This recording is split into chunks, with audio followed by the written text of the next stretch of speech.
اللہ کا اچھا احسان۔ آپ کی جو تقاریر ہیں شہادت امام کے سلسلہ میں، وہ میں جی نے سر، سب کی سب سنی ہے مکمل جی سر، ساری. جی تو زیادہ اس سے اتفاق بھی ہے ہمیں. وہ بالکل آپ نے صحیح فرمایا.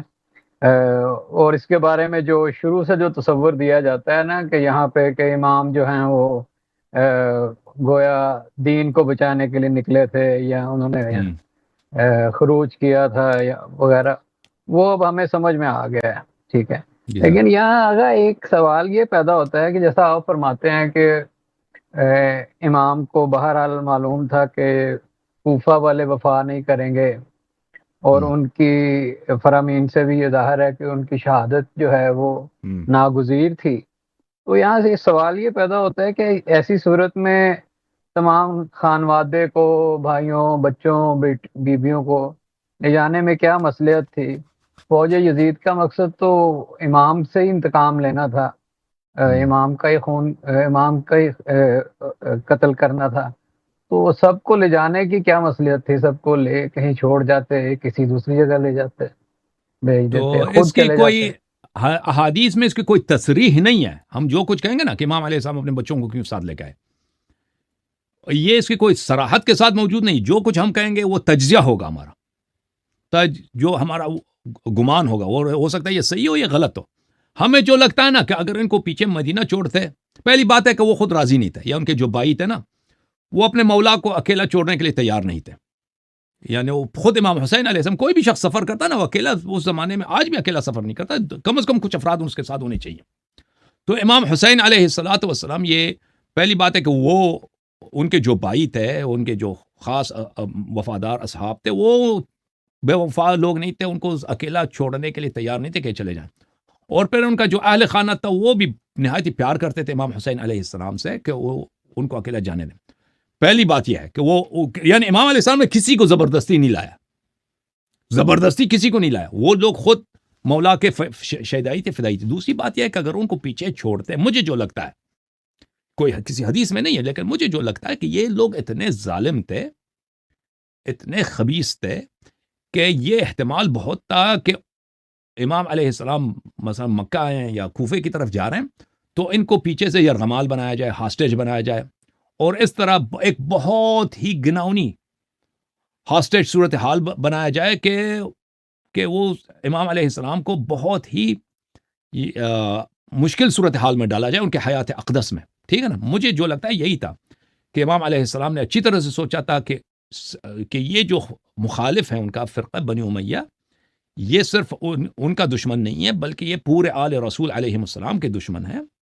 اور اگر ان کا ہاتھ امام حسین علیہ السلام تک نہ پہنچے اور امام حسین علیہ الصلوۃ والسلام کو نستجیر باللہ خار کرنے کے لیے، ان کو تسلیم پر مجبور کرنے کے لیے اور اپنے آپ کو سب طرح کی ذلت قبول کرنے کے لیے، وہ مجبور کرنے کے لیے طریقہ کار یہ ہوگا کہ بھئی ان کی بیٹی بہن ان کو یرغمال بنا کر ان کے ساتھ کچھ اس طرح کیا جائے تاکہ وہ ہر شریف آدمی جب دیکھا جائے کہ یہ یرغمال بن گئے تو اب ان کے مطالبات ماننا پڑے گا.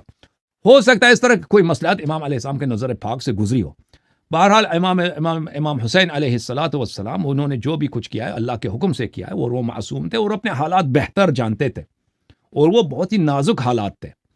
یعنی وہ اس حکومت کے سٹیزن تھے، اس حکومت کے زیر اثر رہتے تھے، زیر حکم رہتے تھے، جو ان کا پکا دشمن ہے، ان کے خاندان کا دشمن ہے، اور ہر طرح ظلم کرنے سے اور ان کو ہر طرح سے نستجیر باللہ خار کرنے سے، ان کو بے آبرو کرنے، ان کی دلی خواہش ہے بنی امیہ کی. ٹھیک ہے نا، کہ تاکہ ان کی عزت پامال ہو ہر طرح سے. تو وہ امام حسین علیہ السلام اگر اپنی بیٹیوں کو، اپنی بہنوں کو پیچھے چھوڑ جاتے تو مجھے یہی لگتا ہے کہ ان کا دفاع کرنا پھر ناممکن رہتا. ان کے لیے بہت ہی بے بس تھے مولا امام حسین علیہ السلام، بہت ہی لاچار تھے، اور ان کے لیے آپشنز بہت نہیں تھے. ان کے پاس واحد آپشنز یہی تھا کہ جب تک میں زندہ ہوں، جب تک میرے بھائی زندہ ہیں تو ان کا دفاع ہوتا رہے گا. اس کے بعد پھر جو ہوگا تو وہ تو پھر تو کچھ نہیں کر سکے نا، کیونکہ وہ دنیا میں نہیں ہے. پھر تو جو مقدر میں ہے، جو پھر تو کچھ شہادت کے بعد تو کچھ نہیں ہو سکے گا. جی سر، مجھے یہی لگتا ہے. اچھا، جی ہاں. بالکل ٹھیک. اچھا دوسرا، اگر آپ کی جو مختلف مباحث جو ہمارے شیعہ برادران کے ساتھ ہوتے ہیں جی سر. اس میں ابھی ایک میں نام بول رہا ہوں، ایک بردر جو ہیں وہ آپ سے وہ مناظرہ کر رہے تھے رسول اللہ کی بیٹیوں کی تعداد پر اور اس طرح. ہم. اس کے اندر ایک سوال یہ پیدا ہوا کہ جو ہماری کتب ہیں، اگر جو کتب اربع ہیں ہماری، جو احادیث کی جو ہمارے مصادر ہیں، ان میں سے جو آپ ان پر منوعن یقین کرتے ہیں، اور آپ سوال یہ ہے ہمارا کہ کیا ان میں بھی کوئی اشکال یا نقص کا امکان ہے، یا ان میں سے جب ہم ان کو پڑھتے ہیں تو وہ ایسا ہی ہے جیسا کہ ڈائریکٹ امام سے ہم نے سنا ہے، اس میں کچھ ناخالص نہیں ہے ہو سکتا ان اہل بیت احادیث میں، ان طاہرین علیہ مصادر میں؟ السلام نے سختی سے منع کیا کہ ان احادیث پہ آپ شک نہ کریں. انہوں نے منع فرمایا کہ ان احادیث پہ شک نہ کریں، ان کو قبول کریں، ان احادیث کو قبول کریں. جو احادیث ائمہ علیہ السلام کے اصحاب نے نقل کیے، اپنے کتب میں نقل کیے ہیں اور ہم تک ان کے ذریعے پہنچا ہے، یہ اس میں ایک دو حدیث نہیں، کئی احادیث ہیں کہ ان میں شک کرنا منع ہے اور ان کو قبول کرنا فرض ہے. ہاں البتہ یہ ہو سکتا ہے کہ بھئی کوئی حدیث جو ہے نا دوسرے حدیث کے مخالف ہے، شاذ ہے، تو اس کے متعلق خود ائمہ علیہ السلام نے فرمایا کہ اس کو سائڈ پہ چھوڑ دو. جو حدیث شاذ ہے، دوسرے حدیث کے مخالف ہے، مشہور حدیث کے خلاف ہے، اس کو آپ سائڈ پہ چھوڑ دیں، اس کو بھی تکذیب نہ کریں، بولیں اس میں یہ ہم اس کو چھوڑتے ہیں، اس کا علم چھوڑتے ہیں مولا پر، یا یہ کسی خاص فرد کے لیے حکم ہے، یا اس کا کوئی ایسا معنی ہے جو ہماری سمجھ میں نہیں آ رہا. خود ائمہ علیہ السلام جانتے ہیں اس میں ایسے قرائن تھے جو اب ہمارے لیے وہ ہمارے پاس نہیں ہے. باقی جو حدیث ہیں وہ پہلی بات ہے کہ یہ نہایت ہی پاک طرق سے لکھے گئے ہیں، نہایت ہی علمی طرق سے لکھے گئے، ایمانداری کے ساتھ لکھے گئے. ائمہ طاہرین علیہ السلام نے دیکھیں، یہ تو غداری ہوگی نا شیعوں سے کہ خود رسول صلی اللہ علیہ وسلم کو پتہ ہے، مولا علی علیہ السلام کو بھی پتہ ہے، ہر ایک امام کو پتہ ہے، ائمہ طاہرین علیہ السلام کو پتہ ہے کہ 12ویں کی ایک طویل غیبت ہوگی، طویل غیبت. یہ تو احادیث میں ثابت ہے بھائی، اللہ کو بھی پتہ ہے کہ طویل غیبت ہوگی. اور پھر انہوں نے خود فرمایا کہ تم بھائی ظن و گمان پہ تم عمل نہیں کر سکتے، باطل ہے، تمہیں ہماری اطاعت کرنی ہوگی نا. اور اطاعت کا راستہ کلوزڈ نہیں ہے بھائی. اطاعت تبھی کریں گے نا تو ان کا فرمان ہمارے پاس ہو. مجتہدین کہتا ہے ہماری تقلید کس لیے کرو، کہتا ہے وہ احادیث ہمارے سمجھ میں نہیں آتی، فلان فلان فلان. اطاعت تبھی کریں گے نا جی کہ وہ تو ائمہ طاہرین علیہم الصلوۃ ان کے واضح احادیث ہے کہ اپنی کتابوں کو تم سنبھال کے رکھو. یہ حدیث کی کتابوں سے مراد ہے کہ تمہیں اس کی ضرورت پڑے گی. تو ائمہ اطہار علیہم الصلوۃ والسلام نے کوئی کسر نہیں چھوڑی اپنی شیعوں تک ہدایت پہنچانے کا، اور ان تک حجت، اتمام حجت کر. امام کا کیا نام ہے؟ حجت ہے نا. حجت اللہ کی جانب سے حجت تبھی ہوگا کہ وہ تبھی حجت ہوگا، رہنما ہوگا، پیشوا ہوگا کہ اس کی پیشوائی، اس کے فرامین، اس کے ارشادات لوگوں کو میسر ہوں. تو یہ غیبت کے زمانے، اور پھر امام زمانہ علیہ السلام کا غیبت بھی غلط ہوتا نا کہ وہ چلے گئے ہیں جی، اور دین جو ہے دین مفقود ہے جی، دین ہے نہیں، دین مشکوک. کچھ جملے ہیں امام جعفر صادق علیہ السلام کے کچھ احادیث ہیں وہ مشکوک ہے جی، پتہ نہیں چلتا سچ کیا جھوٹ کیا ہے. پھر تو غیبت غلط ہوتا. غیبت تبھی صحیح ہے، غیبت تبھی صحیح ہے کہ ہر لحاظ سے، ہدایت کے لحاظ سے کوئی کسر نہیں ہے. امام زمانہ علیہ السلام ہمارے درمیان ہوتے ہیں نا، وہی باتیں فرماتے ہیں جو امام جعفر صادق علیہ السلام نے فرمائی، کافی میں فرمائی. شکیات نماز میں یہ کرو، تمہیں غسل کرنا ہے تو یہ کرو، وہی باتیں فرماتے ہیں نا. توحید میں یہ امام زمانہ علیہ السلام یہی تبھی جو غیبت صحیح ہے. وَإِلَّا پھر تو یہ لوگوں کو ایک طرف سے کہتا ہے کہ تم ظن و گمان پہ عمل نہ کرو، یقین پہ عمل کرو، اور پھر ہماری احادیث پہ عمل کرو، ہماری اطاعت کرو، اور پھر احادیث وغیرہ ان کے اطاعت کا راستہ بند ہے جی. یہ تو بہت ہی ظلم ہوتا. تو انہوں نے بہت بڑا اہتمام کیا اس بات کر کہ شیعوں تک یہ باتیں ہماری صحیح طریقے سے پہنچ جائیں، اور کتابیں ہوں. اور اس زمانے میں کتابیں مشہور ہوتی تھیں، شیعوں اس پہ عمل کرتے تھے. شیخ صدوق رحمہ اللہ نے اس کتاب میں لکھا ہے، کتاب ملائز الفقی کے مقدمے میں لکھا ہے، پھر انہی کتب سے بقیہ کتابیں لکھی گئیں. جی سر مزید فرمائیں. بہت خوب. اچھا میں زیادہ وقت نہ لوں آپ کا، اور جی سر. ایک آدھ سوال اور ہے.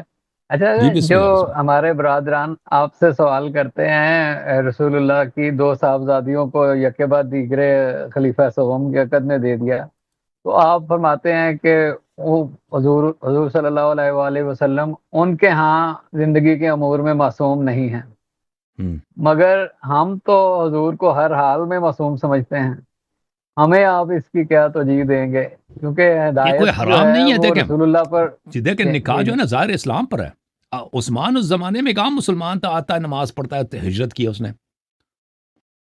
دیکھیں یہ کہ اگر کوئی شخص مسلمان ہے، کلمہ گو ہے، آپ اس کو اپنا بیٹی دے سکتے ہیں، یہ کوئی گناہ نہیں ہے، ٹھیک ہے نا، کوئی گناہ نہیں اگر آپ اس کی اس سے شادی کرتے ہیں۔ یا خود رسول صلی اللہ علیہ وسلم نے دیکھیں عائشہ سے شادی کیا نا، یہ کوئی چھپی بات ہے، حفصہ سے شادی کیا، حضرت نوح حضرت لوط علیہ السلام کی بیویاں ہیں۔ یہ کیسے ہے؟ یہ ظاہر اسلام پر ہے، نکاح کی صحت ہے ظاہر اسلام پر۔ یہ جو ابو بکر عمر یہ عثمان ہے، یہ رسول صلی اللہ علیہ وسلم کے زمانے میں یہ ان کی کوئی خاص اہمیت نہیں تھی، ایک عام مسلمان ادھر ادھر جاتے ہیں، بھئی پیغمبر کو پتہ ہے کہ یہ بعد میں کیا کریں گے، لیکن بعد میں یعنی کرنے کے سزا ابھی نہیں دے سکتے۔ اور یہ جو نبی، ایک بات میں آپ کو بتاؤں، مستقبل کا جو علم ہوتا ہے ائمہ علیہ السلام کے پاس، رسول صلی اللہ علیہ وسلم کے پاس، یہ حتمی نہیں ہوتا، حتمی نہیں ہوتا، اس میں بدعہ بھی آ جاتا ہے، ٹھیک ہے نا۔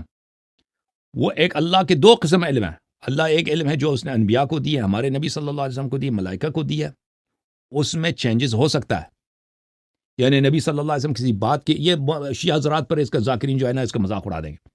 ائمہ علیہ السلام نے خود فرمایا کہ اگر ہم آپ کو ایک بات بتاتے ہیں، وہ ہو جاتی ہے تو اس کی تم تصدیق کرو، نہ بھی ہوتی ہے تو اس کی تصدیق کرو، بولو صدق اللہ و صدق رسول و صدق الائمہ علیہ السلام۔ اس کی وجہ کیا ہے؟ اس کی وجہ یہ ہے کہ وہ اللہ تعالیٰ مقدروں کو بدل لیتا ہے، ٹھیک ہے نا۔ اگر ایک شخص ہے بدبخت ہے، وہ اگر توبہ کرے، التجا کرے، بھائی وہ سعداء میں داخل ہو جائے گا، ٹھیک ہے نا۔ یہ جو ائمہ علیہ السلام کا علم ہے، اس طرح نہیں ہے کہ یہ علم حتمی ہے۔ ائمہ طاہرین علیہ السلام کا جو علم ہے اس میں بدعہ حاصل ہو سکتا ہے۔ تو ائمہ علیہ السلام لوگوں کے ساتھ جو برتاؤ کرتے تھے، رسول اللہ صلی اللہ علیہ وسلم اگر پتہ بھی ہے کہ ایک شخص اندر سے منافق ہے تو اس کے ساتھ بالکل مسلمانوں والا رویہ کرتے تھے، اس کو بالکل وہی مسلمانوں والا عزت دیتے تھے، نہایت اخلاق سے پیش آتے تھے۔ وہ اگر وہ فقیر ہے، غریب ہے تو اس کو پیسے دے دو، اگر وہ بیمار ہے تو اس کی عیادت کو چلے جاتے تھے۔ اب یہ شخص اندر میں پیغمبر کو پتہ بھی ہے منافق ہے، تو اس سے پیغمبر صلی اللہ علیہ وسلم کی رفتار پہ کوئی خلل، اس میں کوئی تبدیلی نہیں آتی تھی۔ تو جو نکاح ہے وہ ظاہر اسلام پر ہے، اسلام کے ظاہر میں ایک شخص اگر دل سے اندر سے وہ کچھ اور بھی ہے نا، وہ اگر کلمہ پڑھتا ہے تو اس سے شادی ہو سکتی۔ تبھی پیغمبر خود صلی اللہ علیہ وسلم نے انہوں نے عائشہ سے شادی کیا۔ امام حسن علیہ السلام کی جو زوجہ ہیں، اشعث ابن قیس کی بیٹی ہے، ٹھیک ہے نا، وہ جو قاتل امام علیہ السلام ہے، تو اسی لیے ہے۔ جی سر، مزید کوئی حکم؟ جی بس آخری سوال ہے، آپ اگر اس کا جواب دینا چاہیں۔ وہ یوں ہے کہ اگر ایران میں بھی رہا ہوں بہت، آپ تو ظاہر ہے وہاں درس کی، یہ علی شریعتی کے بارے میں آپ کی کیا رائے ہے؟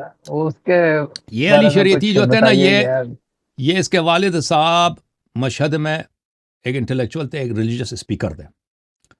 ان کے والد صاحب جو تھے نا، وہ شاید وہ علمی جو مدرسے والی درس حاصل کیا نہیں کیا مجھے نہیں معلوم، لیکن وہ بہت مشہور تھے اپنے زمانے میں۔ یہ 40s کی بات ہے، 40 کی دہائی، 30 کی دہائی کی بات ہے، بہت پرانے زمانے کی بات ہے۔ اس وقت جب پاکستان نہیں بنا تھا، اس زمانے میں ان کے والد صاحب مشہد میں ایک بہت ہی مشہور، اور یہ ایک مذہبی خاندان کا فرد ہے، اور پھر اس نے کوئی مذہبی تعلیم حاصل نہیں کیا ہے۔ یہ جیسے بہت سارے علماء ہیں، ان کے صاحبزادے ہیں، یہ یونیورسٹی چلے گئے ہیں، اور یونیورسٹی کرنے کے بعد پھر یہ پیرس گئے تھے۔ تو یہ علماء کے ہاں، ہمارے علماء کے ہاں بہت ہے کہ ان کے فرزند جو ہے نا، یہ کیونکہ جو ایلیٹ ٹائپ کے علماء ہوتے ہیں، ان کے پاس پیسے وغیرہ ہوتے ہیں، تو ان کے اولاد جو ہیں وہ بہترین دنیاوی تعلیم حاصل کر سکتے ہیں۔ تو یہ علماء کے ہاں آپ کو بہت ملے گا کہ علماء کے بیٹے جو پیرس میں پڑھتے ہیں، کسی نے کینیڈا سے پی ایچ ڈی کیا، کسی نے امریکہ سے، کسی نے لندن سے، یہ بہت زیادہ ہے۔ تو انہوں نے جا کے اس زمانے میں، یہ کب کی بات ہے؟ یہ 1960s کی بات ہے یا 50s کی بات ہے، بہت پرانے کی عرصے کی بات ہے۔ انہوں نے پیرس سوربن یونیورسٹی سے انہوں نے سوشیولوجی میں انہوں نے کیا کیا تھا، اس طرح پی ایچ ڈی لیا تھا سوشیولوجی میں۔ تو یہ اور پھر یہ ایران آئے تھے، اور ایران میں یہ جو تقریر کرتے تھے بڑے شاندار مقرر تھے، بہت ہی اعلیٰ قسم کے مقرر تھے۔ اور اس زمانے میں ایران میں رسم و رواج یہ تھا، لوگ اس سے امپریس ہوتے تھے کہ اگر کوئی شخص انٹلیکچوئل اسٹائل میں، جو ویسٹرن ایجوکیٹڈ ہو، اس کی بڑی مقبولیت ہوتی تھی اس زمانے میں۔ کہ مثلا اگر کوئی حدیث وغیرہ پڑھے کہ امام جعفر صادق علیہ السلام نے یہ فرمایا، یہ مکروہ یا مستحب ہے، اس کی کوئی وہ پرانا اسٹائل جو مولویوں کا نا، وہ اس کو لوگ اتنا اس کا امپریس نہیں ہوتے تھے۔ ہاں اگر کوئی کہہ دے کہ بھئی کارل مارکس نے یہ بولا ہے, پال ساٹر نے یہ بولا ہے, کانٹ نے یہ بولا ہے بھائی فلان میگزین ویسٹرن ٹیکنالوجی میں یہ اس طرح کی دریافت ہے, تو ماشاء اللہ اس کی کیا بات ہے. ایک نیا دور آیا تھا, اس لہر آیا تھا اس زمانے میں کہ ویسٹ سے لوگ بہت ہی زیادہ امپریسڈ ہے مغربی دنیا سے, مغربی جو ترقی ہے. تو یہ علی شریعتی اس زمانے میں پہنچ گیا, ایک بہت ہی اعلیٰ مقرر, اور ویسٹ کو وہ اچھی طرح سے جانتا تھا کیونکہ یہاں سے اس نے پیش ڈی کیا ہے. تو وہ جس انداز سے لوگوں سے گفتگو کر رہا تھا نا, جس زبان سے گفتگو کر رہا تھا, اس زمانے میں مقبولیت حاصل کرنے کا وہ جو تھا میجک تھا, جادو تھا, سحر تھا. اور پھر یہ بھی تھا کہ جو مذہبی طبقہ ہے نا اس کو پسند تھی, کیونکہ ایک ایران میں پچھلے اس زمانے سے بہت یعنی عالمی جنگ اول سے پہلے کی بات ہے, 1900 سے, اور اس کے بعد یہ نوجوان جاتے تھے نا مغرب میں تعلیم حاصل کرنے کے لیے. جس زمانے میں مثلا محمد علی جناح صاحب وغیرہ گئے تھے, اس زمانے میں ایران سے بھی لوگ جاتے تھے.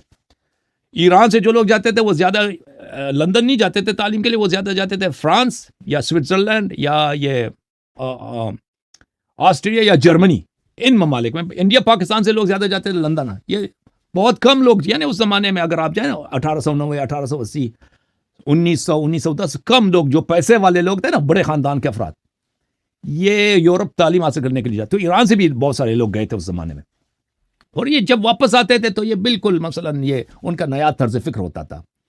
دین کو اتنا نہیں مانتے تھے وہ, یعنی بہت سارے مسلمان بھی ہوتے تھے اور بہت سارے ہوتے تھے نا مغربی افکار کے ساتھ آتے تھے کہ بھئی ہم جو ہے پسماندہ ہیں اور ہماری پسماندگی ہم اس کو کس طرح دور کر سکتے ہیں.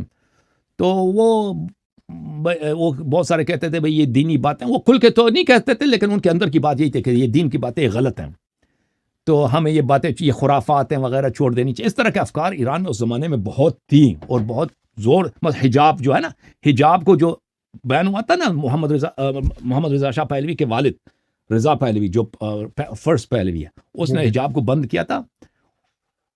وہ اس سے پہلے اس کی بڑی تاریخ ہے, یعنی اس کی بہت ہی پاپولیرٹی تھی اس فکر کی کہ ایران میں ایک روشن تو نہیں کہہ سکتے, ایک مغربی تعلیم یافتہ طبقہ ہے جو حجاب کو نہیں مانتے تھے یہ لوگ.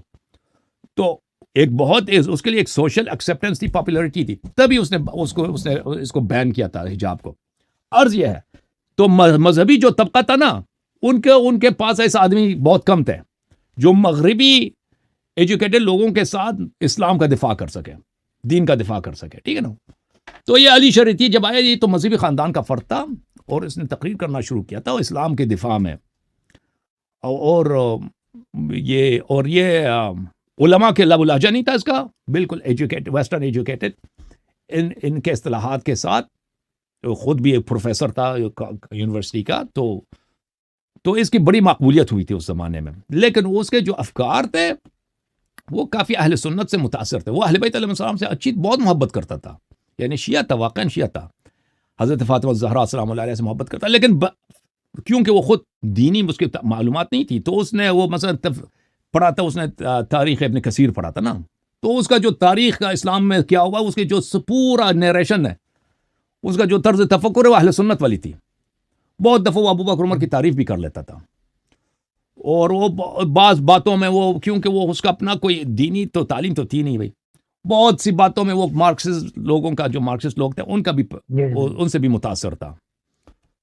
ان کی باتیں بھی وہ عجیب مجموعہ تھا اغلاط کا اور صحیح باتوں کا, لیکن اس کو پاپولیرٹی بہت ملی اسی باتوں کی وجہ سے. اور اب جو ہے وہ انقلابی ایران سے بہت پہلے, انقلاب سے بہت پہلے اس کا انتقال ہوا. انقلاب سے 4-5 سال پہلے, یعنی 1972-74 میں اس کا انتقال ہوا. لوگ کہتے ہیں کہ شاہ نے اس کو زہر دیا تھا, ساواک نے, اللہ جانتا اب ساواک نے زہر دیا تھا. بہرحال اس کا جو مزار ہے اس کو جو دفن کیا گیا تھا سیدہ زینب سلام اللہ علیہ شام میں, وہاں پہ دفن کیا گیا. اب انقلاب اس کے جو پیروکار تھے نا, اس کے پیروکار تھے انقلاب میں, انہوں نے بہت خمینی صاحب کی مدد کی. بعد میں جو اس کے پیروکار تھے نا, جو اس سے امپریس لوگ تھے, وہ انقلاب میں انہوں نے شاندار جو ہے خمینی صاحب کے وہ رائٹ ہینڈ لوگ تھے. جی سر بولے ہم. جی بس ٹھیک ہے, بہت شکریہ آپ کے وقت کا, بڑی thank you sir, thank you, بہت مہربانی. اللہ آپ کو سلامت رہیں. اللہ آپ کو عزت دے.